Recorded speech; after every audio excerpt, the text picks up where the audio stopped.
بسم اللہ الرحمن الرحیم۔ السلام علیکم ناظرین، آج کی ویڈیو میں بات کریں گے کہ تیسری عالمی جنگ کا نقارہ بج گیا۔ گزشتہ روز چین نے باقاعدہ طور پر تیسری عالمی جنگ سے متعلق دنیا کو متنبہ کر دیا۔ کیا واقعی تیسری عالمی جنگ شروع ہو سکتی ہے، اور اگر ایسا ہوا تو کون سا ملک کس کے ساتھ ہوگا، کون سا اتحاد زیادہ طاقتور ہوگا؟ تیسری عالمی جنگ کے نتیجے میں دنیا کی کل آبادی کیا ختم ہو سکتی ہے یا نہیں؟ آج کے دن ناظرین تیسری عالمی جنگ چھڑنے اور اس کے پس پردہ محرکات سے آگاہی دینے کی آپ کو کوشش کریں گے۔ ناظرین، پاکستان، چین، امریکہ اور اسرائیل، اس کے علاوہ دیگر طاقتیں تیسری عالمی جنگ میں کیا کردار ادا کر سکتی ہیں؟ تو ناظرین، بات کرتے ہیں کہ افسوسناک خبر ہے کہ چین نے باقاعدہ طور پر تیسری عالمی جنگ سے متعلق دنیا کو متنبہ کر دیا، جس کے بعد عالمی سیاست میں ایک طوفان برپا ہو گیا۔ یہی نہیں، دنیا اس وقت دو حصوں میں بٹی ہوئی ہے اور دو گروپ طاقت کے حصول اور معاشی ترقی کی آڑ میں آمنے سامنے ہیں، اور یہ عمل ہی تیسری عالمی جنگ کو ہوا دینے کی جدوجہد میں ہے۔ تازہ خبر یہ ہے کہ تائیوان کی فضائی حدود میں سینکڑوں لڑاکا طیارے بھیجنے کے بعد چین نے دنیا کو تیسری عالمی جنگ کے متعلق بتا دیا۔ میل آن لائن کے مطابق چین کے حکومتی حمایت یافتہ اخبار گلوبل ٹائمز نے اپنے ایک آرٹیکل میں امریکہ اور دیگر اتحادی ممالک کو متنبہ کرتے ہوئے کہا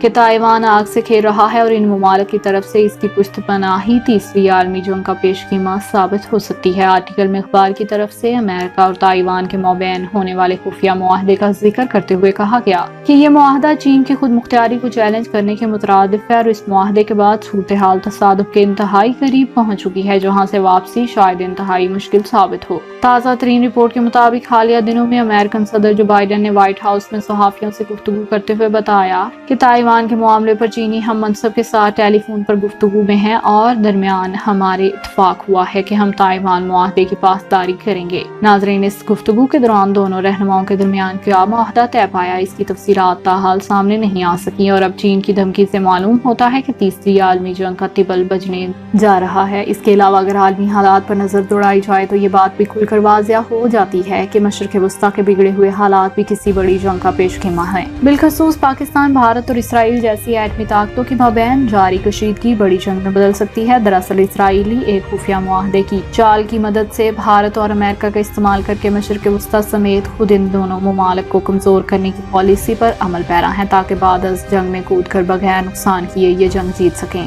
بالکل ایسے ہی جیسے کہ پہلی جنگ عظیم میں امریکہ نے روس سے آسٹریلیا اور ہنگری کے ساتھ کیا۔ مشرق وسطیٰ کے معروضی حالات کے مطابق بھارت اپنے پڑوسی ممالک خصوصاً پاکستان کے خلاف مسلسل جارحانہ کارروائیوں کے ذریعے نہ صرف خطے بلکہ پوری دنیا کے امن کو تباہ کرنا چاہتا ہے، کیونکہ اس وقت بھارت جو بھی کر رہا ہے وہ کسی شے پر کر رہا ہے، صرف اس خطے میں نہیں پوری دنیا میں نئی گریٹ گیم جاری ہے، اور بھارت اس گریٹ گیم میں سب سے اہم مہرہ ہے۔ ناظرین، بھارت نے نئی عالمی جنگ کی بنیاد رکھ ہی دی ہے۔ عالمی طاقتیں جانتی ہیں کہ پاکستان اور بھارت دونوں ایٹمی قوتیں ہیں، ان دونوں کے درمیان کوئی بھی کشیدگی بڑھتے بڑھتے عالمی جنگ کی صورت اختیار کر سکتی ہے، جس کے اثرات لامحالہ پورے کرۂ ارض پر پڑیں گے۔ ابھی تک تو پاکستان کا مدبرانہ اور پرسکون حکمت کا رویہ ہی ہے کہ پچھلے کچھ عرصے میں بڑھتی بھارتی اشتعال انگیزیوں نے کسی نئی بڑی جنگ کی صورت کو اختیار نہیں کیا، مگر زیادہ تر اس کو نہیں ٹالا جا سکتا۔ دفاعی ماہرین کے مطابق مشرق وسطیٰ، سینٹرل اور ساؤتھ ایشیا، یورپ اور امریکہ میں صف بندیاں ہو چکی ہیں، اسلحے اور گولہ بارود کے ڈھیر لگ چکے ہیں۔ یہ طے ہو گیا ہے کہ کون سا ملک اس کے ساتھ جائے گا۔ اب سب سے بڑے پلیئرز کو انتظار ہے کہ کہیں نہ کہیں سے چنگاری سلگائی جائے، اور تجزیے کے مطابق یہ کام بھارت کرے گا، اور جیسے ہی بھارت اس چنگاری کو سلگائے گا بڑے بڑے پلیئرز اس میں کودتے چلے جائیں گے۔